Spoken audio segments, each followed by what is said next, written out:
Bem-vindos à nossa análise de hoje. Vamos entrar de cabeça em uma das ferramentas mais poderosas e muitas vezes invisíveis que a humanidade já criou. Sabe, o software é basicamente a infraestrutura oculta do mundo moderno.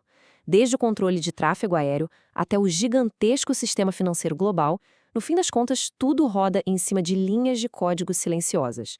A nossa ideia hoje é desmistificar como a programação constrói essa ponte essencial entre a pura lógica matemática e as nossas instruções humanas, traçando uma linha do tempo incrível de 80 anos.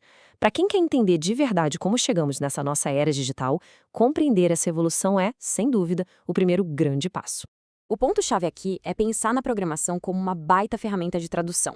Imagina só, um computador é uma máquina capaz de fazer cálculos na velocidade da luz. Mas, lá no fundo, ele só entende impulsos elétricos brutos. A nossa lógica humana, cheia de nuances e abstrações, é tipo um idioma alienígena para o hardware. E é exatamente aí que a linguagem de programação entra.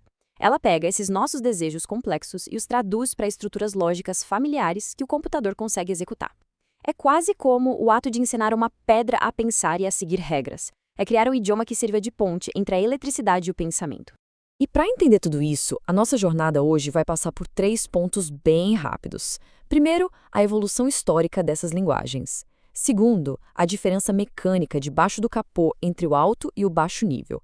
E por fim, como está o mercado tecnológico agora em 2026. Então, vamos direto para a nossa primeira parte, a evolução das linguagens de programação. Olha, o avanço da programação acontece num ritmo que é absolutamente alucinante. A gente sai de conceitos puramente teóricos lá no século XIX, passa por abstrações bem rudimentares na década de 50, ganha estrutura nos anos 70, aí vem o conceito de objetos nos anos 80, até alcançar a extrema produtividade dos anos 2000 em diante. E um detalhe fascinante, nenhuma outra indústria na história humana evoluiu tão rápido. Setores como a aviação ou o mercado automotivo levaram séculos de experimentação para chegar a uma maturidade que o software simplesmente atropelou em meras décadas. Mas claro, lá no começo o negócio era incrivelmente árduo. Em 1843, Ada Lovelace escreveu o primeiríssimo algoritmo da história para uma máquina que sequer existia fisicamente, um verdadeiro salto de genialidade. Quando os computadores eletrônicos finalmente chegaram nos anos 40, programar era um trabalho brutal. Era puro código binário, literalmente uma montanha de zeros e uns redigida à mão. Imagina o pesadelo de trabalhar semanas a fio, perfurando cartões de papel e por acidente tropeçar e derrubar a pilha inteira no chão. Fim de projeto. O primeiro grande alívio veio com o Assembly, que trocou o binário por comandos curtos. Contudo, a grande revolução técnica aconteceu apenas no final dos anos 50, com linguagens como Fortran e COBOL, que introduziram as primeiras tentativas de abstrair a máquina usando palavras em inglês. E aí a gente chega na estruturação vital das décadas de 70 e 80, que basicamente construiu o mundo tecnológico atual.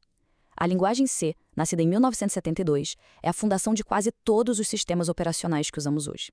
Depois, a programação orientada a objetos ganhou o mercado com o C++. E o início dos anos 90 trouxe o Python, na sua busca incansável por um código mais elegante e legível. Agora, 1995 foi um ano marcante. Foi o ano que o Java surgiu com a promessa de rodar em qualquer máquina corporativa. E também marcou o nascimento do JavaScript. E, pasmem, a primeira versão do JavaScript foi desenvolvida sob extrema pressão em exatos 10 dias. Hoje, ironicamente, essa ferramenta que nasceu na correria é a espinha dorsal inquestionável de toda a interatividade na internet. Inacreditável, né? Avançando para a era moderna, a partir dos anos 2000, a escala mudou drasticamente. Os sistemas ficaram colossais, sustentando bilhões de pessoas. O C# chegou como uma resposta robusta da Microsoft para bater de frente com o Java. Ao mesmo tempo, linguagens como o Rust e Go nasceram para resolver perigos antes invisíveis. Para se ter uma ideia, hoje em dia, um simples erro no gerenciamento de memória em um servidor pode derrubar um sistema bancário global inteiro. Então, o foco passou a ser performance extrema aliada à segurança total.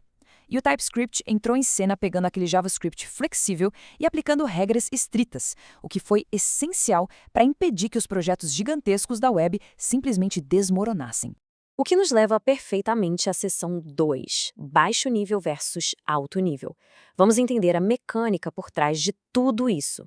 A melhor forma de compreender a diferença real entre essas linguagens na prática é focar intensamente na palavra distância. A distância aqui é metafórica, tá? É literalmente o quão distante o código redigido em um editor de texto está da eletricidade pura que o chip de hardware processa. Quanto menor for essa distância, mais próximo do metal puro do processador aquele código está trabalhando. E é esse contraste que dita as regras da engenharia de software. De um lado, as linguagens de baixo nível operam falando quase o mesmo dialeto do processador. O benefício? Uma velocidade extrema. O problema é que trabalhar em baixo nível é tipo construir o motor de um carro do zero, usando peças de metal bruto. Exige precisão implacável e lida com alta complexidade. Do outro lado, temos as linguagens de alto nível, que parecem uma mistura super reconfortante de inglês com matemática. Programar nelas é como dirigir um carro automático. O foco é chegar ao destino rápido e com produtividade imensa. O único preço a pagar é que o computador gasta uma fração extra de tempo traduzindo essas instruções abstratas de volta para a linguagem mecânica do motor. Quando a gente coloca isso lado a lado, o impacto no dia a dia é surreal. O fardo mental que o alto nível retira dos ombros de quem cria soluções é gigantesco. Imagina uma tarefa de sistema super detalhada que facilmente exigiria escrever umas 100 linhas de código minuciosamente calculado e arriscado lá no Assembly. Essa mesma tarefa pode ser elaborada e resolvida com total segurança em apenas 2 ou 3 linhas de código usando Python. É uma economia massiva de tempo e custo. Mas trazendo isso para o mundo real, por que essa distinção importa? Porque ela define a exata arquitetura do nosso dia a dia. Pensa bem, o painel de um micro-ondas, ou pior, o sistema antitravamento dos freios do seu carro a 100 por hora, dependem puramente de código de baixo nível para reagir em 1 milissegundo sem qualquer margem de erro. Em forte contraste, aquele universo de aplicativos no celular, plataformas de e-commerce globais e as revolucionárias inteligências artificiais habitam de forma muito confortável o reino do alto nível, onde a produtividade impera. Bom, com essa fundação técnica bem solidificada, vamos à nossa última parte, seção 3. Como está o mercado agora em 2026? Compilando os dados dos índices mais confiáveis da indústria de tecnologia atualmente, não tem para ninguém. O Python conquistou de forma absoluta o primeiro lugar da lista. E não é apenas pela sintaxe limpa, não. Esse domínio massivo foi puxado pela explosão incontrolável da inteligência artificial e da ciência de dados. A comunidade criou um ecossistema tão rico em ferramentas prontas que hoje um cientista de dados pode ignorar completamente o gerenciamento complexo de memória do computador e focar todo o seu tempo apenas na matemática profunda e na inovação de redes neurais.